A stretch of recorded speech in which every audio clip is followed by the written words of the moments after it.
নববধূ বিয়ে হয়ে সবেমাত্র শ্বশুরবাড়িতে এসেছে। দাদি শাশুড়ি এসে কানে কানে বলল, আমার একজন পুতি চাই। একটু পরেই শাশুড়ি এসে বলল, আমার একজন নাতি চাই। অবাক কাণ্ড। স্বামী বাসর ঘরে ঢুকেই বলছে, আমার দ্রুত বেবি চাই। আসসালামু আলাইকুম ওয়া রাহমাতুল্লাহি ওয়া বারাকাতুহু। অতি গুরুত্বপূর্ণ একটি বিষয়, সকলের মাথায় রাখা অত্যন্ত জরুরি। বিষয়টা টাইমলাইনে রাখার অনুরোধ রইল। গুগল ম্যাপ দেখে যখন না বুঝে গাড়ি চালাবেন, তখন গাড়ি সোজা হয় ধানের ক্ষেত, তা না হলে নদী বা খাল। দয়া করে রাগ করবেন না, সম্পূর্ণ ভিডিও দেখতে থাকুন। ভালো মন্দ যাই বুঝেন কমেন্টে জানাবেন। এখন চলুন শুরু করা যাক। গার্মেন্টসে কর্মরত যারা আছেন তাদের অবশ্যই চিন্তা ভাবনা করতে হবে, আমরা ফল খাবো না গাছ খাবো। ফল কিন্তু পেট ভরার জিনিস, নেশার জিনিস না। বর্তমান অবস্থার দৃষ্টিতে মনে হচ্ছে গাছ খেয়ে ফেলবেন, আর এই গাছগুলো হলো যে কোনো কারখানা বা ফ্যাক্টরি। আর ফল হলো আমাদের উপার্জন, যেটা দিয়ে আমি চলি, আমার পরিবার চলে। সেই সাথে আমাদের প্রয়োজনীয় যা কিছুই ক্রয় করি না কেন, সবই এই উপার্জন থেকেই হয়। তাহলে বোঝেন এক একটা কর্ম প্রতিষ্ঠান আপনার আমার জন্য কতটা গুরুত্বপূর্ণ। গাছ তথা ফ্যাক্টরি শেষ হলে উপার্জনও শেষ। সাময়িক উন্মাদনায় যেন তেন লোকের উস্কানিতে প্রভাবিত হয়ে ফ্যাক্টরিতে লাল বাতি না জ্বালায়, জ্বালালে কপালে দুঃখ ছাড়া আর কিছুই নাই। বর্তমান প্রেক্ষাপটে ফ্যাক্টরি যারা চালাচ্ছেন তারা আমাদের উপকার করছে। ব্যাপারটা না বুঝলে বুঝিয়ে বলছি, আমাদের পরবর্তী প্রজন্ম, আমাদের সন্তানদের অনেক কষ্ট হবে। ফ্যাক্টরিকে নিজের আপন ভাবতে হবে। জাহাজ ডুবলে সবাই ডুবতে হবে, এই সাধারণ জ্ঞান না থাকলে অনেক সমস্যা। নিজের ভালো তো পাগলও বোঝে। ফ্যাক্টরি আমাদের নিজেদের, ফ্যাক্টরি টিকিয়ে রাখা আমাদের একান্ত দায়িত্ব ও কর্তব্য। এমন কোনো কাজ করা যাবে না যা করলে ফ্যাক্টরির কোনো ক্ষতি হয়।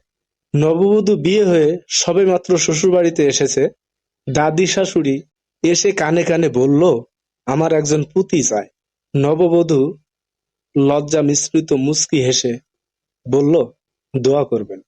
একটু পরে শাশুড়ি এসে বলল, আমার একজন নাতি চাই। কিছুক্ষণ পর ননদ এসে বলল, আমার একটা ভাইপো চাই। নববধূ মুচকি হেসে বলল, সবর করো না বাবু, একটু সময় তো লাগবে নাকি। অবাক কাণ্ড। স্বামী বাসর ঘরে ঢুকেই বলছে, আমার দ্রুত বেবি চাই। কথা শুনে নববধূ একটু বিস্মিত চোখে চেয়ে ফিসফিস কণ্ঠে বলল, তোমাদের পরিবার কি আসলে পাগল নাকি? তখন তিনি বলল, কেন? বুঝলাম না তো। সবাই যে দাবি করছো ভালো কথা, কিন্তু দাবি কি এখনই পূরণ করা সম্ভব? দাবি পূরণের জন্য আল্লাহর রহমত, যৌক্তিক সময় তো লাগবে নাকি? তোমাদের দাবি শুনে তো মনে হচ্ছে সাথে করে নাতি পুতি ভাইপো এবং তোমার জন্য বেবি ব্যাগে করে নিয়ে এসেছি। তোমরা চাহিবা মাত্র আমি দিতে বাধ্য থাকিব। প্রত্যাশা ঠিক আছে, দাবিও ঠিক আছে, কিন্তু এসবের জন্য একটি নির্দিষ্ট সময় পর্যন্ত অপেক্ষা করতে হবে। নির্দিষ্ট সময় পর্যন্ত অপেক্ষা না করে আন্দোলন শুরু করলেই কি নববধূর পক্ষে দাবি পূরণ করা কি সম্ভব?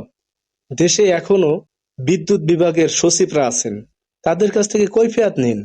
15 বছরের গ্রাহক বিল বকেয়া রাখেনি, আদানি তাহলে কিসের টাকা পায়? কেন লোডশেডিং? গার্মেন্টস ও রেমিটেন্স বাঁচলে দেশ ভালো থাকবে। তাই গার্মেন্টস বাঁচান, দেশপ্রেমের পরিচয় দিন। গার্মেন্টস এর ক্ষতি করলে আপনি দেশের শত্রু। কথাটা অবশ্য ক্লিয়ার। যার যার স্থান সে ঠিক রাখুন এবং আস্তে আস্তে দাবি পূরণ করুন।